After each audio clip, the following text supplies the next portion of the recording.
ndumuhunga akiri ingaragu Ingaramakirambi ntabwo ndarongora ntabwo nzi ikintu bita umugore canke se umukobwa turyamanye ntabwo biramba ko umuzi nyene muhuye mwibarabara abakobwa ndabazi duhuye mwibarabara canke se twigana canke se dukorana ubundi buzi busanzwe mama yanyibarutse sinagize amahirwe yo kumubona kuko n'ifoto ya mama nta niyo ndanazi jewe aho nashendo nka PJ Classic FM bambwiye bampa offre igwiza icuro zirenga zishika zine amafaranga nakorera muri Buja FM ezami ni mu mbare amafaranga nari kuyanga bampa na recruitment nziza ama miliyoni ntari bwatumwe mu buzima bwanje kubera PJ Classic FM niyo yampaye amafaranga bituma rongenda muri PJ Classic FM hanyuma n'ikindi kintu cyatumye mba muri Buja FM Buja FM hari ibintu byabayemwo no kwita ari miliyoni nka 70 ingahe shatse no kwitwara nabo nkabasaba kuko ibazeje ko fise umuntu nigishije guhera muri WTM ndamurira Minervare ndamupangiye inzu byose araheza icyo bita normale cycle inférieur na cycle supérieur araheza na normale biga imyaka ine ndayimurira byose araheza marereze mu yarampemukiye ubusinzi ni yari urumva icyo kintu urumva hari abantu jewe naguriye za mitiwere ku mutumba urumva za mitiwere bro zijye kamu zigura 3000 naguriye abantu hari abana jewe ku mutumba umwana amenye muri 10 bambere mu ikomine muri kibazo cha konkuru bakora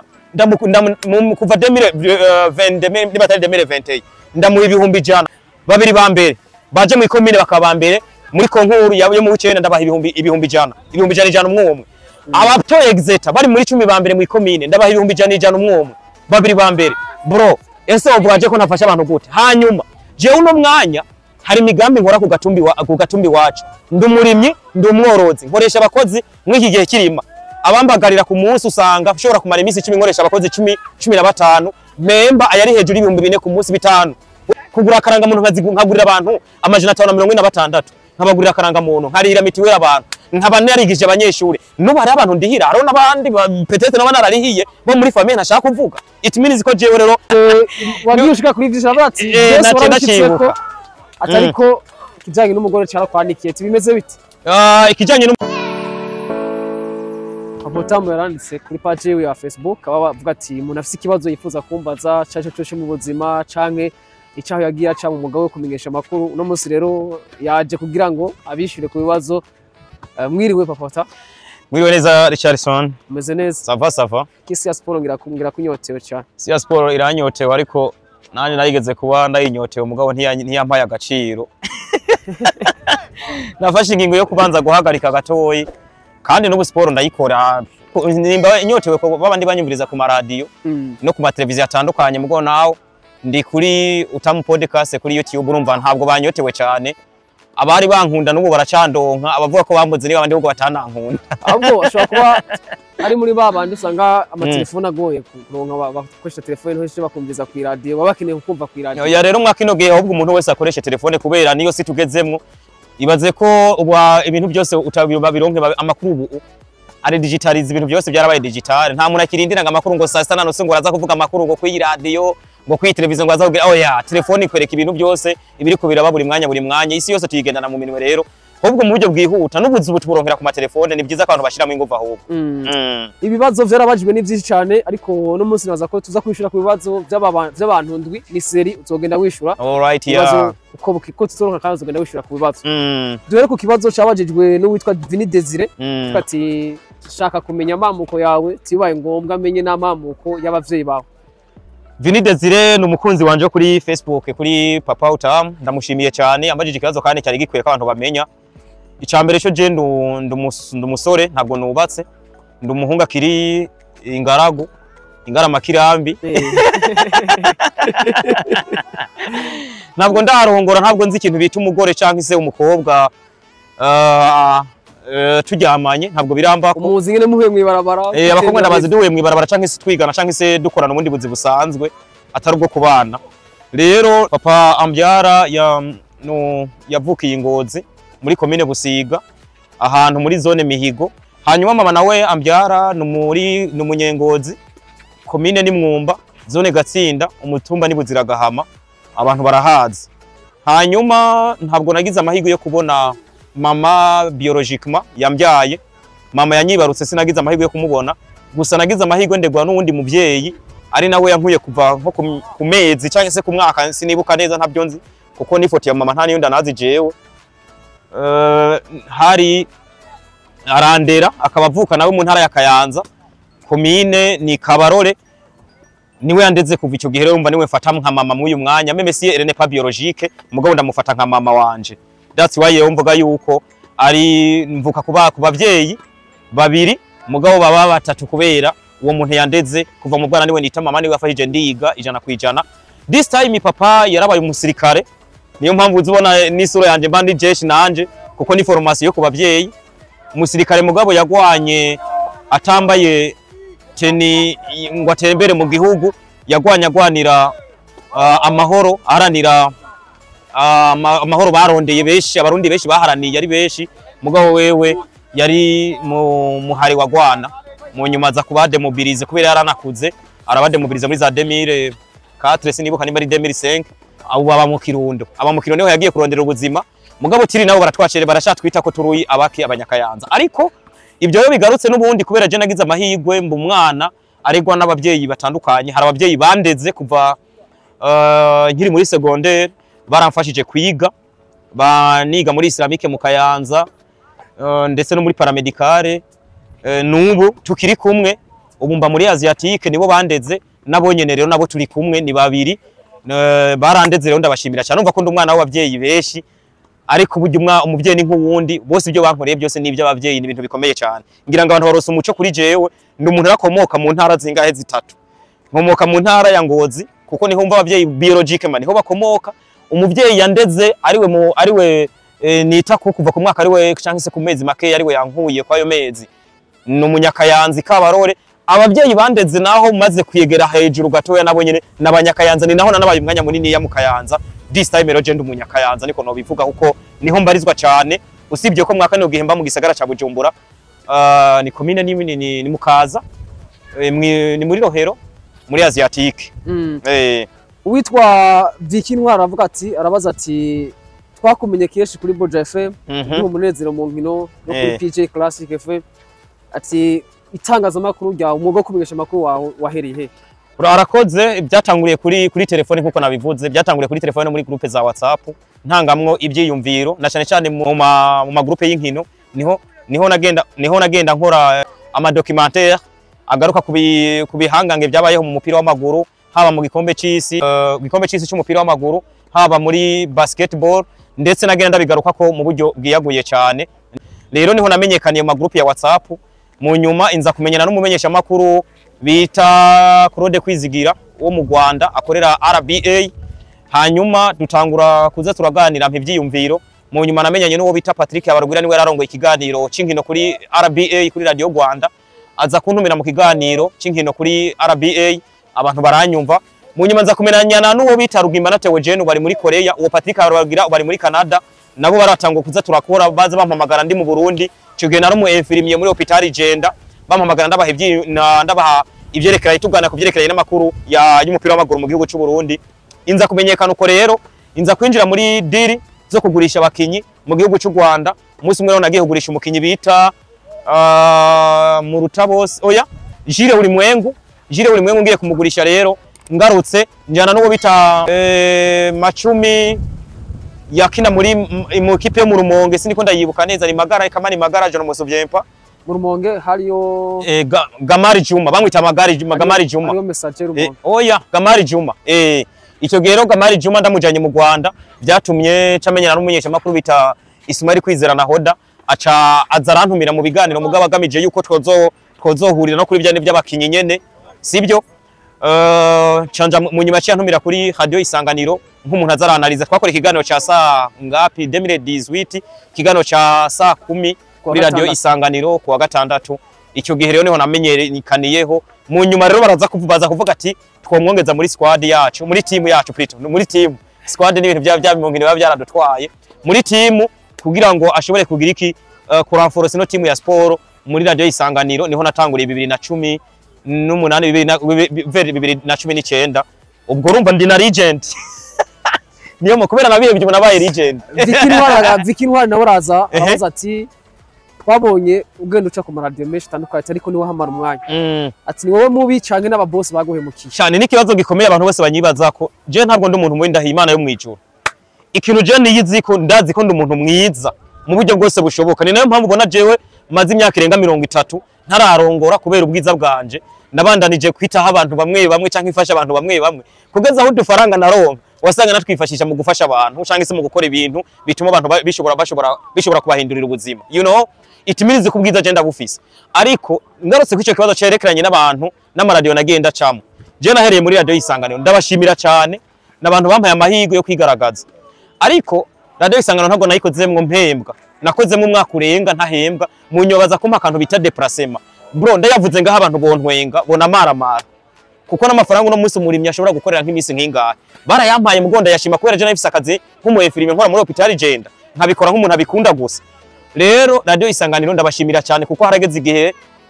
bavuga yuko byoba byiza mbaye umukozi yamaho ahaguma mugo bikaba nkambona kwitokunda ko nwa muri radio Isanganiro kandi ifise akazi ko mu bitaro nitamwe guhagarika ndababwira ati je nibyo ukunda kubera ko byacha bisa kwanza natonda mu gitondo nkataha 11 nkatonda saa 2 nkataha 11 mu gihe ifise akazi ku bitaro. Mu gihe ubwa mbere nari nsanzwe nkora imyaka 2 n'amezi nari nabikoze ntonda mfise ikiganiro akaba ariho ntonda nkatonda nk'isaha 2 ava canke inere ava canke nka match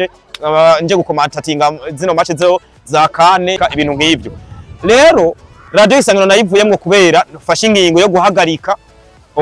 ibyo byo kumenyesha amakuru kubera nabona ko bitokunda ko ndabikorana n'umwuga wo kuvura muri hospital Jenda. Mu nyuma naciye nja muri Buja FM. Buja FM barandondeje ntago nigeze nandika Geronere kuva natangura akazi kitangaza makuru sinigeze nandika Geronere do m'adresser à votre haute personnalité. Oya barandondeye kubera bari baranyumvise ku Isanganiro hanyuma barambwira ko twokorana nokora mu kiganiro hari havuye abamenyesha makuru bakomeye ba Elvis ba Landry bagisa n'abandi batandukanye. Je mugabo naciye ngenda babiri duhurirayo na Fridore. Ico gihe jewe mvayo sinavuyeyo kubera urwango dufitanye na Buja FM canke se kubera igikosa nakoze muri Buja FM. Narose offre nziza. Je muri Buja FM nahembwa amafaranga atari menshi ndayavuza nayo nyene kuko ayo nahembwa nari namaze guhagarika akazi ko mu bitaro. Ntabwo yashikirayo nakorera mu bitaro. Mugo kubera ndabona binduhura gusumba ko kuja gukora mu bitaro mvuye Bujumbura nahisemo kuja gukora muri Buja FM. Bampemba amafaranga makeyi mwakino gihe atanashika nayo mpanze inzu ni makeya cyane. Ico gihe naho nashendo nka PJ Classic FM ari mu kwezi kwa gatanu bambwiye bampa offer igwiza iciro zirenga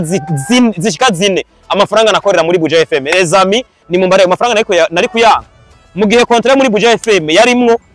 yasa ni dafudutse kuko sinabona ko nzokongezwa amafaranga umushahara naronka wari mutoyi mugo ntangura kuronka ama avantage muri PJ Classic FM bampa na recruitment nziza ama miliyoni ntari bwatumwe mu buzima bwanje kubera PJ Classic FM niyo yampaye amafaranga bituma rongenda muri PJ Classic FM. Hanyuma n'ikindi kintu cyatumye mba muri Buja FM. Buja FM hari ibintu byabayemwo no kwita karo buhemu nakorewe n'abantu bamwe yaba batwakorana yaba barongozi ntawe meshininzi zina mugabo harimo abantu bampemukiye. Urase ku ntego ndase ku ntego ababosi babi canke n'ababosi mutahuza canke nta numwe tutahuza gusa je hari kosa ryankoreye nakorewe n'abarongozi banje. Simvuze ngo ni directeur ngo ni chef de programme canke se ni radio. Ibaze je nakoze inkuru. Nkoze inkuru umuntu akacaza umuntu nimba nakoze inkuru yo muri Ngozi City. Umuntu wo muri Ngozi City akaca hamagara umurongozi w'iradio akamubwira ngo iyo nkuru kunuko ngo yabeshe ikindi kandi je fise ibyemezi. Mugabo umurongozi w'iradio canke se umunyeni radio canke se chef de programme simvuze umwe muri abo agafata ingingo yo kumbwira ngo iyi nkuru ngo wakoze ngo siyo akabinyemeza kandi je fise ibyemezo. Mu nyuma akaca nkamubwira ati none ko uwo muntu avuga ko nakoze inkuru atariyo naze basi atanga ibyemezo ko atariyo. Mugabo bagahitamo kumutumira nk'uwo muntu cyangwa se bakamutumira kugira ngo ashobore kuza kumaramaza kuri radio ko yuko nakoze inkuru atariyo. Urumva bro kumaramaza umukozi wawe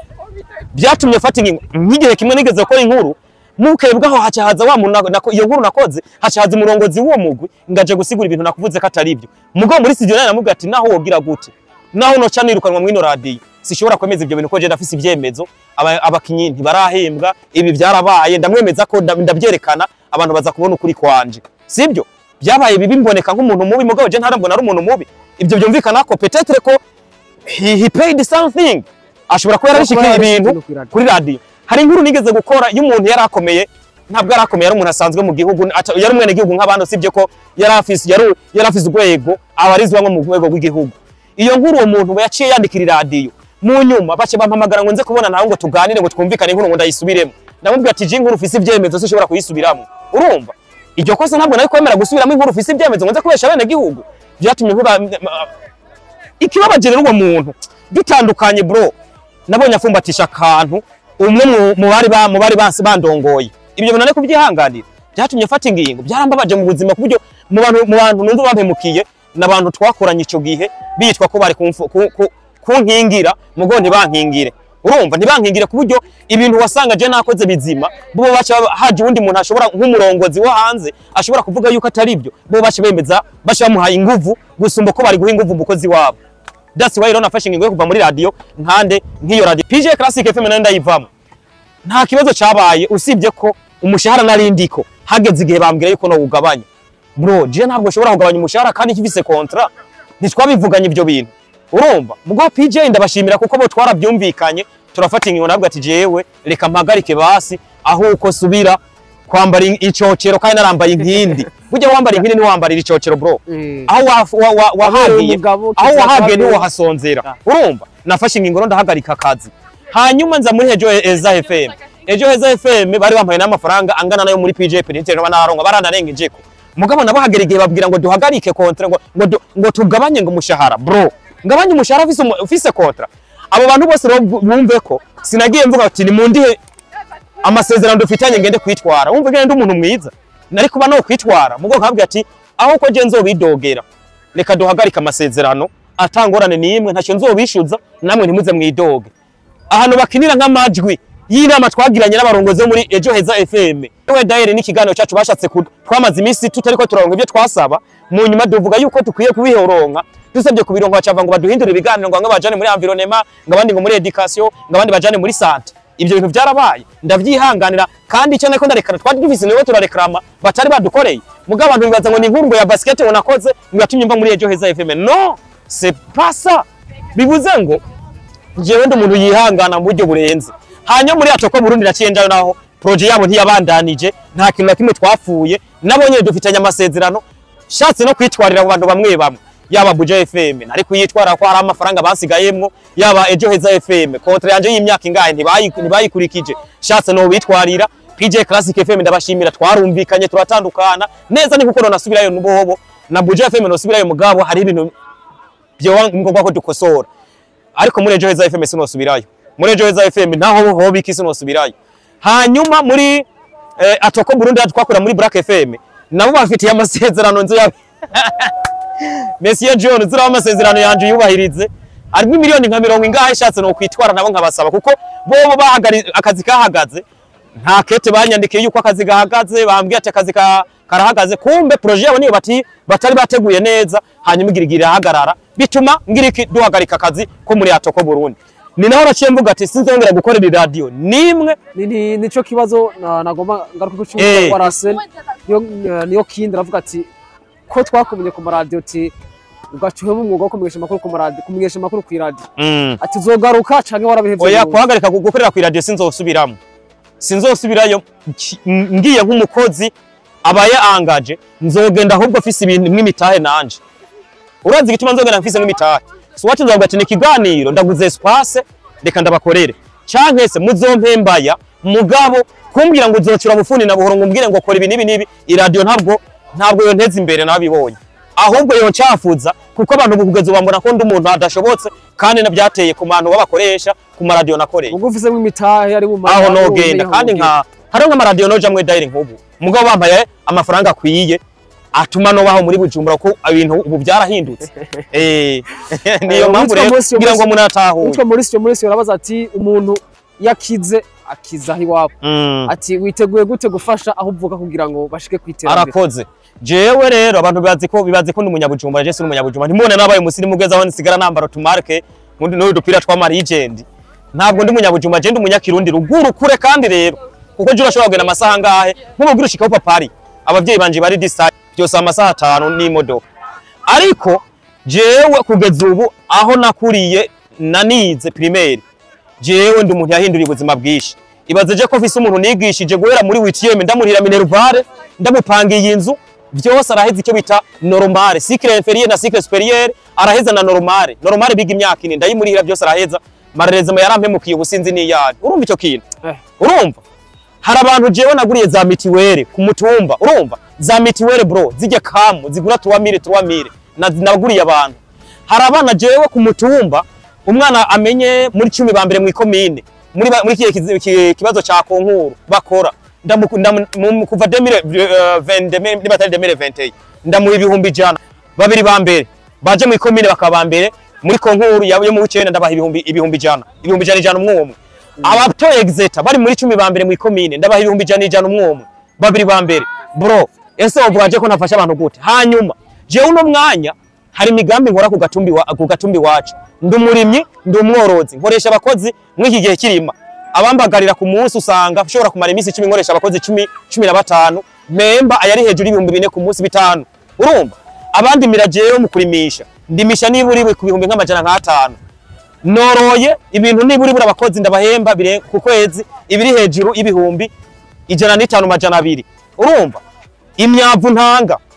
eske jewe uva ko nafise akamaro gute hageze guterera ku muntu uzeya mu bintu by'iterambere by'ikomine n'imitumba jewe iyo hageze guterera ejo mundi ndibaho twahaye abantu twafashe abantu korora mu materere nanje ndimwo urumva imigambi ya komine je ndatereramo hari n'igikorwa nabonye cyo gukorera amakaranga muntu abantu okay naguriye amakaranga muntu abantu majana 5 oya umve abantu bazitabira amatora abantu bavuga yuko badafise amakaranga muntu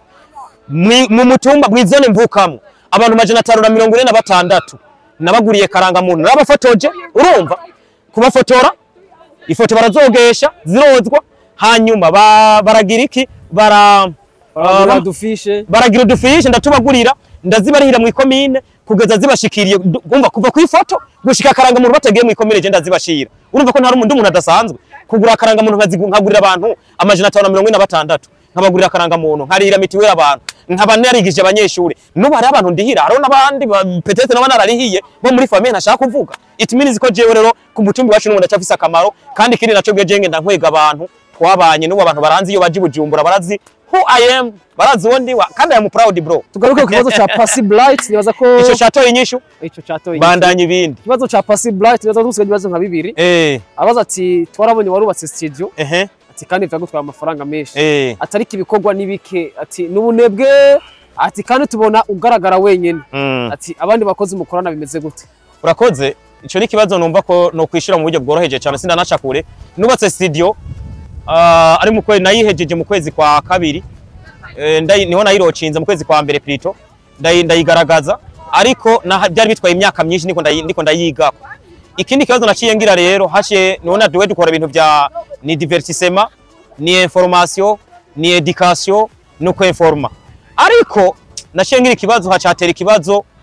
c'intambara zitavana ko mu karere kuca nzana ibintu by'inkino n'imiziki niki no ko entertaining abantu bariko barabona ibintu bibabaje ntabwo biba bikwiye ibyo byarangonze kandi mugere murabe n'abaririmbyi byatumye mbanza kugira iki kugabanya kariro mbanza ndihangana abantu bambare harimwe akavura nibaze gutangara mbanza ndihangana ndarindira gatoya inyuma yaho mu kwezi kwa kabiri kuvuyemwe haciye nacenja mu byo kurima ko natanguye mu byo kurima mu kwezi kwa kabiri kuza kurangira hinjiyemwe ukwezi kwera ndakwa Ramadhan mwira Ramadhan Rogers nkora akazi keshi ndaruhuka kandi akazi ko gukorera ku mbuga hwaniro bisaba inguvu nyinshi na cyane cyane kuri Utamu podcast byansabye inguvu nyinshi hanyuma mperaheza rero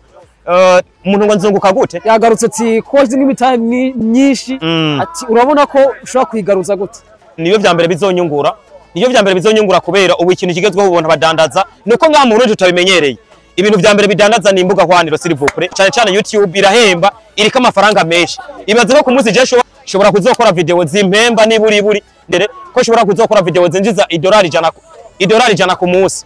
$100 ku munsi umbaza arayangana gute sibyo $100 ku munsi n'amafaranga menshi kandi ariko nako nzobishobora kuko nshobora kuzogera ku rwego nko mu myaka 2 nzoba nkora video zirabwa n'abantu 100 par jour you know it means ko I will get money ibintu nzona bigaruzamwe bifate ko byanwe nk'imiliyoni nka 30 canke 40 guco ntabwo biteye ubwo amafaranga nziyagarukana ni murayibura nibyo bikubira ko kwa ibyo amaradio byaranaciwe daye turangiza ikibazo cy'uwitwa Izayi numvise wabyushika kuri vyisha bati nacibuka atariko kijanye n'umugore cyara kwanikiye tubimeze bite ikijanye n'umugore ntabwo cyananiye nta tegeko rihari nta myaka ihari yo kurongora iki bitegeko ngo umuntu aca arongora na Jay-Z yamaze imyaka 33 ntiyarongoye ntiyari bwarongore you know kandi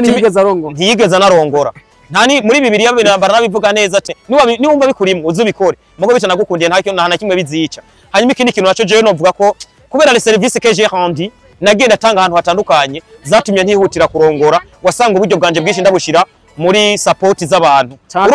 bazo kanyisha ko bashikanje barakugora oya jewe wanagomba sinagize ibintu byo kwirukanga mu bakobwa cyane nta bakobwa nigeze nirukanga mu rukuri mugabo kandi umugore n'ikindi kintu naco je ndumuntu yiyumvira bro boya je naho abantu bambora nk'umwana wa ruguru canke se nk'umuntu akiriritse je fise mindset narateguye mu mutwe niko no bivuga ibyo ndanavyiyemerera